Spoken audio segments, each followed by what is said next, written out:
வணக்கம் சாய்ராம். சாய்பாபாவுடைய வாழ்க்கை வரலாறு புத்தகம் அத்தியாயம் 3.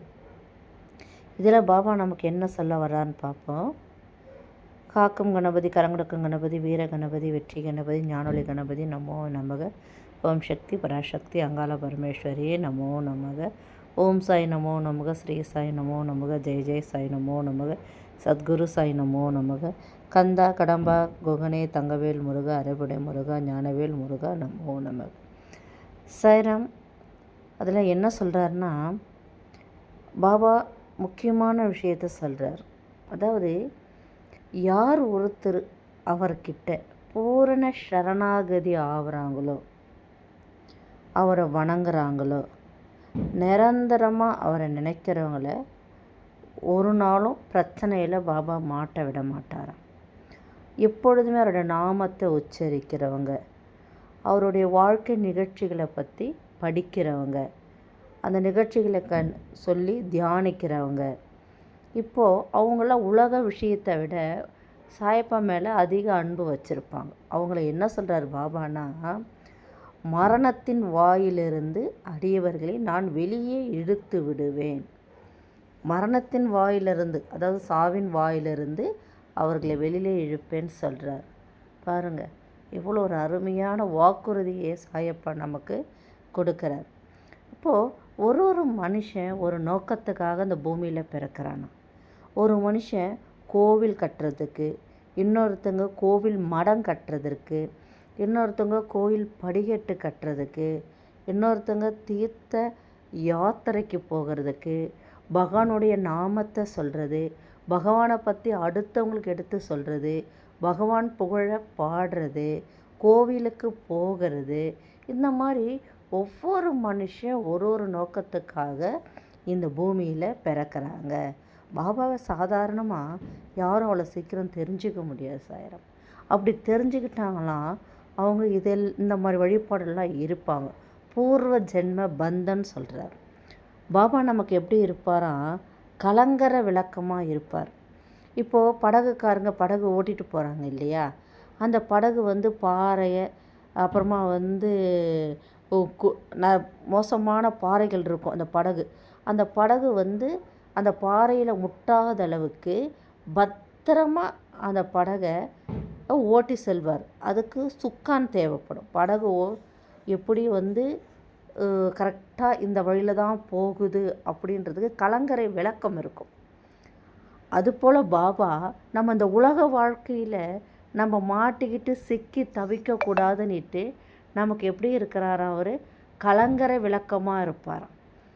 அந்த படகுக்கு எப்படி அந்த கலங்கரை விளக்கம் முக்கியமோ, அதே போல் இந்த உலக வாழ்க்கையில் நம்ம பத்திரமாக கரை சேரன்னா குரு நமக்கு ரொம்ப முக்கியம். பாபா நமக்கு கலங்கரை விளக்கமாக இருப்பேன்னு சொல்கிறார். சாயப்பா நம்மக்கிட்ட எப்படி இருப்பாரான்னு தெரியுங்களா, அவர் ஒரு தாய் பசுவுக்கு இணையாக இருப்பார். தாய் பசுனா ஒரு கன்று எப்படி ஒரு தாய் பசுவோட மடியை முட்டும் பொழுது தான் அவருடைய பால் சுரப்பே திறக்குமா. அப்போ தான் அந்த பால் கறக்க முடியும். அந்த கன்றுக்குட்டி பசியும் ஆறும், அடுத்தவங்க பசியும் ஆற்றுறதுக்கு அந்த பசு உதவியாக இருக்குது. அதுபோல் நம்ம பாபாவை தேடி போகும் பொழுது, நம்ம கஷ்டங்கள்லாம் சொல்லி அவரை முட்டும் பொழுது அவருடைய கருணை மழை நம்ம மேலே பொழியுது. அவருடைய அன்பு, நமக்கும் அவருக்கும் உள்ள ஒரு அன்பு நமக்கு கிடைக்குது. அதன் மூலம் நம்ம பிரச்சனைகளை அவர் தீர்த்து வைக்கிறார். அப்போது அவர் எப்படி இருக்கிறாரா, நமக்கு ஒரு தாய் பசுவுக்கு இணையாக இருக்கிறார். பாபா அவருடைய மொழிகள் எல்லாம் ரொம்ப பெருசு செய்கிறார். எப்பேற்பட்ட கொடூரமான மனுஷனாக இருந்தால் கூட பாபா கிட்ட போகும் பொழுது அந்த வழியிலேருந்து நம்மளை வெளியில் கொண்டுட்டு வந்துடுறார். உலகத்தில் உள்ள மனிதர்கள் புரிஞ்சிக்க மாட்டாங்க. ஆனால் பாபா எப்பேற்பட்ட மனிதர்களையும் புரிஞ்சிக்கிட்டு அவங்களுக்கு ஏற்ற மாதிரி வழிகாட்டக்கூடிய ஒரு பெரிய மகன். அவர் சொல்கிறாரு, என்ன ஒரு அருமையான வார்த்தை சொல்கிறாரு சாய்ராம். சாய் சச்சரித்தில் 23ஆம் பக்கத்தில் சொல்கிறாரு, நீங்கள் எங்கு வேண்டுமானாலும் இருங்கள், என்ன வேண்டுமானாலும் செய்யுங்கள், ஆனால் இதை நன்றாக ஞாபகத்தில் வைத்து கொள்ளுங்கள்.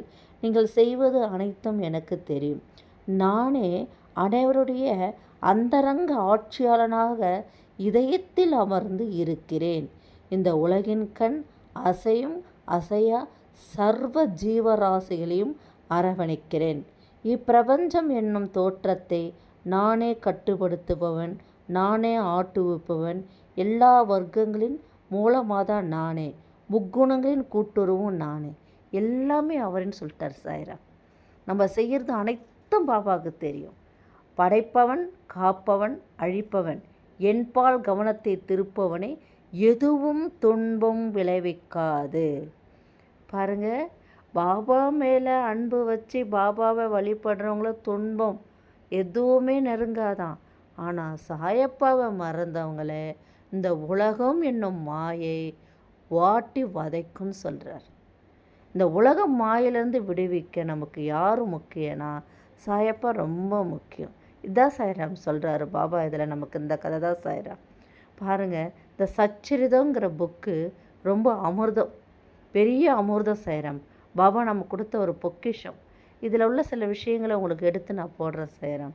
இதை கேளுங்க, நிறைய பேருக்கு பகிர்ந்து கொடுங்க. ஏன்னா சச்சரித்தை நிறைய பேருக்கு ஷேர் பண்ணுங்கள், கமெண்ட் பண்ணுங்கள், சப்ஸ்கிரைப் பண்ணுங்கள். பாபாவுக்கு நீங்கள் செய்கிறது ஒரு சிறு சேவை சாய்ராம். மறக்காமல் இந்த அத்தியாயத்தை படிங்க. ஜெய் சாய்ராம்.